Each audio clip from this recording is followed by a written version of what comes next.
പഠിക്കുന്നു. ഞാൻ ആസ്വാദ്യ 7ാം ക്ലാസ്സിൽ പഠിക്കുന്നു. ഞാൻ അനുനന്ദ 7ാം ക്ലാസ്സിൽ പഠിക്കുന്നു. ഇത് അക്വാസ്മിക് പ്ലാസ്റ്റിക് വോയഗർ ആണ്. സോളാർ പാനലിന്റെ ഊർജം വഴിയാണ് ഇത് പ്രവർത്തിക്കുന്നത്. പ്രധാനമായും ജലമലിനീകരണത്തിന് ഇത് തടയുന്നു. ഇത് അൾട്രാസോണിക് സെൻസറുകൾ വെച്ച് ഓരോ മാലിന്യങ്ങളെയും വേർതിരിച്ച് ഓരോ അറകളിലേക്ക് മാറ്റുന്നു.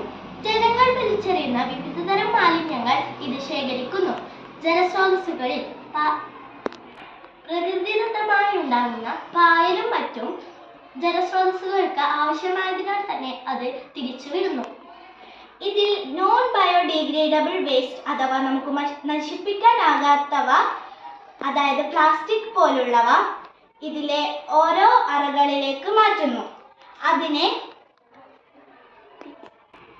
അതിനെ ഹീറ്റിംഗ് എലമെന്റിൽ വെച്ച് ഉരുക്കി നീരാവിയായി അതിനെ വീണ്ടും ഇന്ധനത്തിലേക്ക് മാറ്റുന്നു.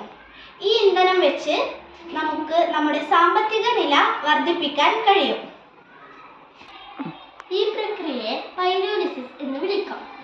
ഈ ബോട്ടിന്റെ ഘടകങ്ങൾ boat hide, front waste collection mount, internal waste compartment, deck, solar power,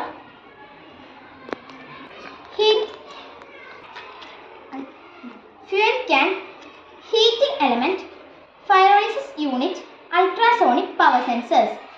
ഈ ബോട്ടിന്റെ വില ഏകദേശം 11,000 രൂപ വരെ വരും. നന്ദി.